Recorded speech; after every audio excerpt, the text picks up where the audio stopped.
Di dunia yang bergerak terlalu cepat, di dunia yang penuh tekanan dan ekspektasi, bagaimana kita tetap tenang, bagaimana kita tetap kuat saat segalanya terasa di luar kendali. Hari ini, aku akan mengajakmu menyelami sebuah jalan lama, jalan para stoik, yang tetap berdiri di tengah badai dunia modern. Tetaplah di sini, mungkin apa yang kamu dengar hari ini bisa mengubah cara kamu melihat hidup selamanya. Di dunia yang terus berteriak minta perhatian kita, notifikasi berbunyi tanpa henti. Timeline bergerak tanpa jeda, berita buruk, kabar baik, gosip, kekhawatiran semua berlomba memenuhi ruang pikiran kita. Di tengah keramaian ini, pernahkah kamu merasa kehilangan kendali atas fokusmu sendiri? Filsuf-filsuf stoik, seperti Marcus Aurelius, Epictetus, dan Seneca, hidup di dunia yang sangat berbeda. Tidak ada ponsel, tidak ada media sosial. Tapi masalah mereka tetap sama dengan kita. Bagaimana tetap menjaga pikiran tetap bersih, tetap jernih, tetap fokus. Meski dunia di luar berisik, stoikisme mengajarkan satu prinsip sederhana namun kuat.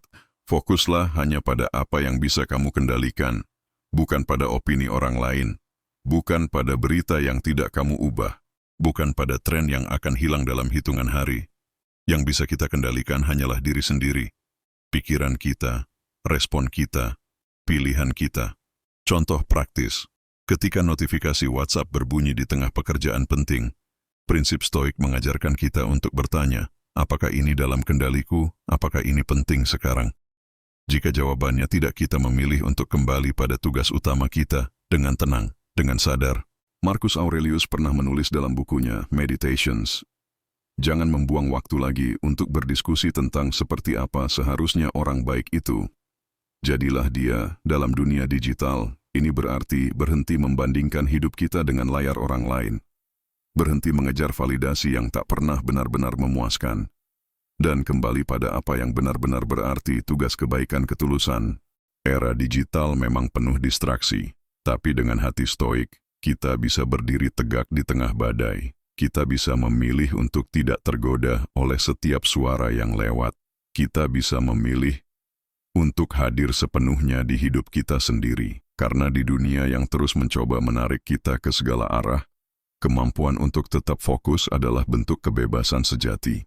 Bayangkan sebentar, jika setiap hari kita hidup dengan prinsip itu.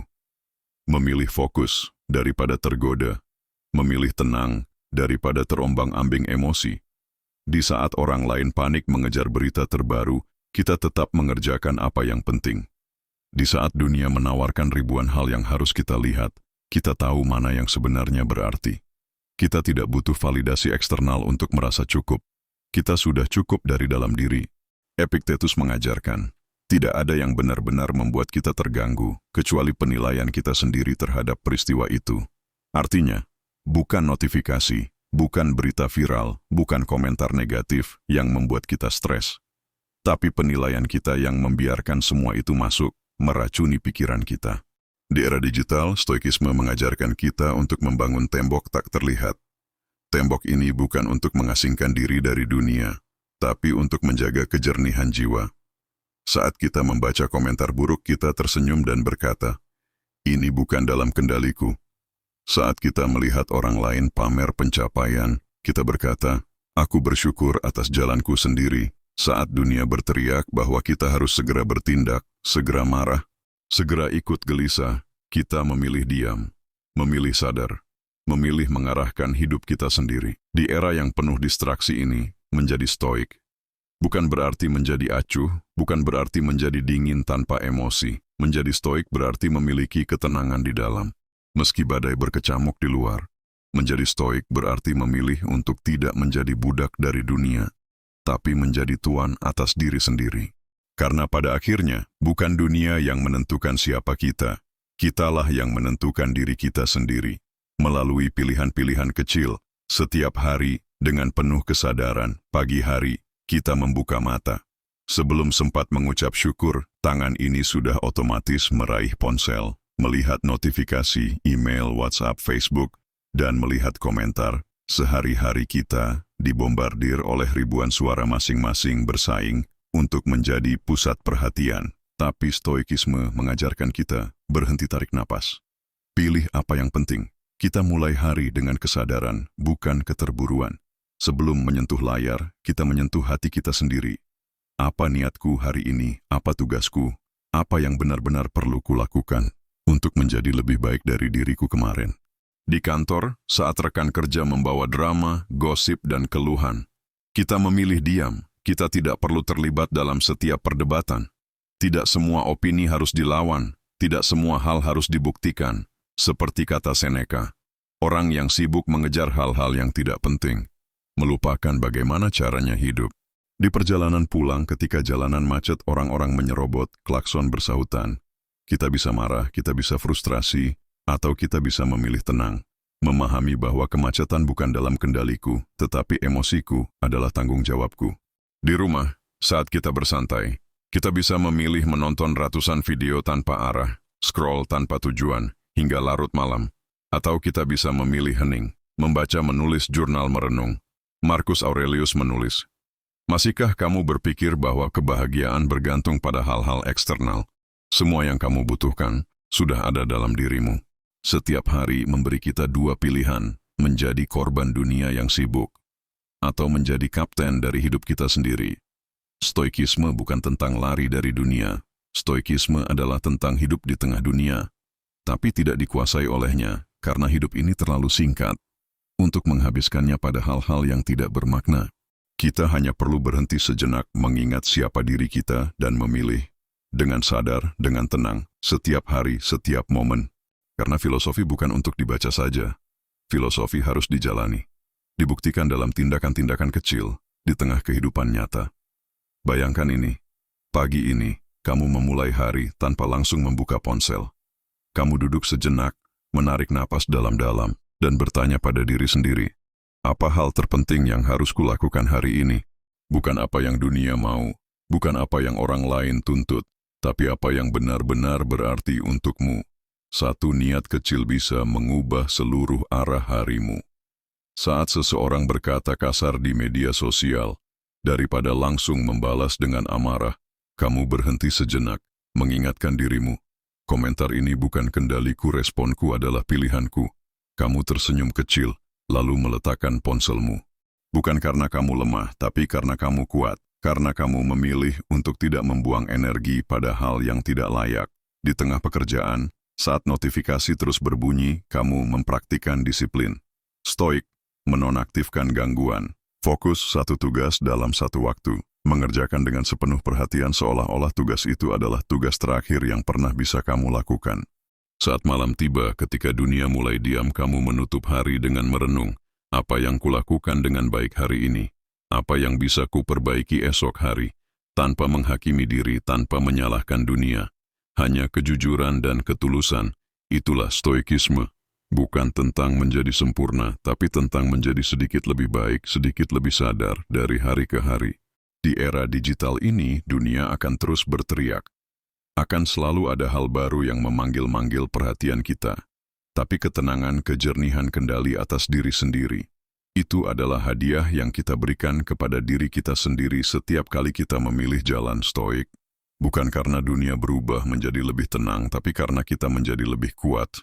Dan dalam kekuatan itu kita akhirnya menemukan apa yang selama ini kita cari, kebebasan sejati. Setiap hari, dunia ini bergerak lebih cepat.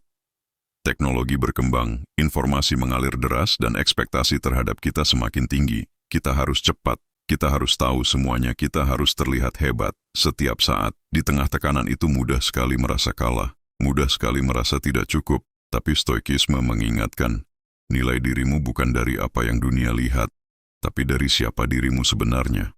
Ketika teman-teman di media sosial memamerkan pencapaian mereka, perjalanan ke luar negeri, mobil baru, promosi jabatan, kita bisa merasa iri, merasa tertinggal, merasa gagal. Tapi stoik mengajarkan, jangan menilai hidupmu dari milik orang lain. Hanya ada satu jalan, jalanmu sendiri. Apa yang orang lain capai tidak mengurangi nilaimu. Apa yang mereka pamerkan tidak menentukan kebahagiaanmu. Kamu tetap berharga, bahkan tanpa pengakuan. Kamu tetap berjalan di jalurmu dengan tenang. Saat berita-berita buruk memenuhi layar kita, krisis ekonomi, konflik antar negara, isu politik yang tiada akhir, mudah sekali merasa cemas, merasa takut, merasa dunia ini di luar kendali. Dan memang dunia ini memang di luar kendali kita. Tapi stoikisme mengingatkan kita, bukan tugasmu untuk mengendalikan dunia. Tugasmu adalah mengendalikan pikiranmu sendiri. Kita tidak bisa menyelamatkan seluruh dunia, tapi kita bisa menjaga kebaikan kecil dalam hidup kita, dalam keluarga kita, dalam lingkungan kita, mulai dari diri sendiri. Saat pekerjaan terasa berat, target menumpuk. Waktu terasa tidak pernah cukup, kita bisa mengeluh. Atau kita bisa mengingat prinsip stoik. Lakukan apa yang ada di depanmu, sebaik yang kamu bisa, dengan penuh ketulusan. Bukan tentang hasil akhir, tapi tentang usaha yang jujur. Tentang kehormatan dalam setiap tugas sederhana. Menyelesaikan pekerjaan dengan penuh perhatian adalah bentuk stoikisme yang nyata. Bukan kata-kata kosong tapi tindakan yang berbicara. Di dunia yang berisik ini, memilih untuk hidup dengan sadar adalah tindakan radikal. Di dunia yang penuh tuntutan ini, memilih untuk tetap tenang adalah bentuk keberanian. Kita tidak harus mengejar semua hal. Kita tidak harus menjadi segalanya untuk semua orang. Kita hanya perlu satu hal, menjadi tuan atas diri sendiri. Dengan kesabaran, dengan ketenangan, dengan ketulusan. Karena pada akhirnya, bukan dunia yang akan menilai kita, tapi hati kita sendiri. Dan hati yang hidup dengan kesadaran adalah hati yang benar-benar bebas. Karena tahu saja tidak cukup filosofi hidup ini hanya akan menjadi teori. Jika kita tidak membawanya turun ke dalam tindakan nyata, stoikisme hidup di dalam setiap keputusan kecil kita. Di dalam setiap reaksi kita terhadap dunia. Misalnya saat teman kerja berbuat salah dan kita merasa marah. Stoikisme mengingatkan manusia berbuat salah bukan karena niat buruk tapi karena ketidaktahuan. Kita bisa memilih untuk marah atau kita bisa memilih untuk memahami. Bukan untuk membenarkan kesalahan, tapi untuk menjaga ketenangan jiwa kita sendiri. Atau saat kita menunggu antrian yang panjang di bank, di jalan, di rumah sakit, rasa frustrasi mulai naik, tapi stoik mengajarkan, kamu tidak bisa mengendalikan lamanya antrian, tapi kamu bisa mengendalikan pikiranmu selama menunggu. Kita bisa memilih mengeluh, atau kita bisa memilih mengisi waktu itu dengan bersyukur merenung, atau sekadar menikmati napas kita sendiri. Saat gaji telat datang, saat usaha tidak berjalan seperti harapan, saat hidup terasa tidak adil. Kita bisa marah menyalahkan keadaan, atau kita bisa bertanya dengan jujur. Apa yang masih bisa kulakukan hari ini, dengan apa yang kumiliki? Stoikisme tidak menghapus kesulitan. Stoikisme menguatkan kita untuk berdiri tegak di tengah kesulitan.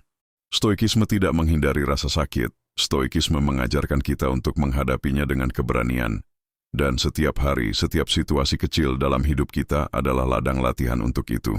Di dunia yang semakin bising, semakin cepat, semakin menuntut kesempurnaan palsu, kita memilih jalan yang sepi, jalan yang lebih lambat, jalan yang lebih dalam. Bukan untuk menjadi lebih hebat dari orang lain, tapi untuk menjadi lebih damai dengan diri sendiri. Bukan untuk membuktikan sesuatu kepada dunia, tapi untuk merawat jiwa yang kadang terluka tanpa perlu berteriak. Karena pada akhirnya ketenangan sejati tidak ditemukan di layar ponsel, tidak ditemukan di pujian orang lain, tidak ditemukan di angka-angka yang terus berubah. Ketenangan sejati ada di dalam hati yang tahu, aku sudah melakukan yang terbaik yang bisa kulakukan hari ini, dan itu cukup. Mungkin dunia tidak akan pernah berhenti berisik. Mungkin hidup tidak akan pernah sepenuhnya mudah. Tapi setiap hari kita punya pilihan untuk hidup dengan sadar. Untuk bertindak dengan niat baik. Untuk menerima yang tidak bisa kita ubah dan memperbaiki yang bisa kita kendalikan. Itulah cara kita bertahan. Itulah cara kita berkembang. Itulah cara kita menjadi bebas di dalam dunia yang kadang penuh tekanan ini. Mulai hari ini, mulailah dari satu langkah kecil sadar atas setiap pikiran sadar, atas setiap pilihan sadar, bahwa kamu punya kekuatan untuk hidup lebih tenang, lebih dalam, lebih bermakna. Dan dalam keheningan itu, kamu akan menemukan sesuatu yang dunia tidak bisa berikan, kebahagiaan sejati. Dalam dunia yang penuh ketidakpastian ini, kita bisa memilih untuk menjadi seperti kapal kecil yang terombang-ambing, atau menjadi mercusuar yang berdiri kokoh, tak tergoyahkan, tak terombang-ambing. Menjadi mercusuar berarti sadar bahwa badai akan datang. Sadar bahwa ombak akan memukul keras, tapi memilih tetap berdiri, memilih tetap bersinar. Bukan untuk menarik perhatian, bukan untuk mencari pujian, tapi karena itulah tugas kita, Itulah jalan hidup yang kita pilih. Di tengah tekanan pekerjaan, di tengah kegagalan yang datang tanpa diundang, di tengah komentar-komentar tajam yang menusuk hati kita, ingat satu hal, aku bertanggung jawab atas diriku sendiri, bukan atas opini orang lain, bukan atas keputusan dunia, hanya atas pilihan-pilihan kecil yang kuambil hari ini. Mungkin dunia akan salah paham, mungkin usaha kita tidak selalu dihargai, mungkin perjalanan kita terasa sepi, tapi stoikisme mengingatkan kebaikan itu cukup. Bahkan jika tidak ada yang melihatnya, kita tidak hidup untuk tepuk tangan, kita hidup untuk setia pada nilai-nilai yang kita yakini. Saat orang lain memilih jalan pintas, kita memilih integritas. Saat orang lain berbicara buruk di belakang, kita memilih diam dan menjaga harga diri. Saat orang lain mengejar validasi cepat, kita memilih membangun diri pelan-pelan tanpa tergesa, tanpa harus pamer. Karena kita tahu semua yang dibangun dengan terburu-buru cepat pula runtuhnya. Tapi semua yang dibangun dengan kesabaran menjadi kokoh, menjadi kekuatan sejati. Dalam dunia yang cepat ini, belajar menahan diri adalah bentuk kekuatan. Belajar sabar adalah bentuk kecerdasan. Belajar menerima adalah bentuk keberanian. Dan semua itu dimulai dari kesadaran kecil yang kita pilih setiap hari. Bukan saat hidup berjalan mudah, kita menunjukkan siapa diri kita. Tapi justru saat hidup menjadi sulit, saat harapan runtuh, saat dunia tampak tidak adil, disitulah karakter sejati kita lahir. Maka, kapanpun kamu merasa lelah, kapanpun kamu merasa dunia terlalu berat, ingatlah kamu tidak sendirian. Semua orang berjuang dalam sunyi mereka masing-masing. Semua orang membawa beban yang tidak terlihat. Dan stoikisme hadir bukan untuk menghapus beban itu, tapi untuk menguatkan bahumu supaya kamu bisa memikulnya dengan kepala tegak. Setiap hari kita berlatih, sedikit demi sedikit, bukan untuk menjadi sempurna, tapi untuk menjadi lebih kuat, lebih sadar, dan lebih damai daripada kemarin. Dan itu sudah cukup, lebih dari cukup.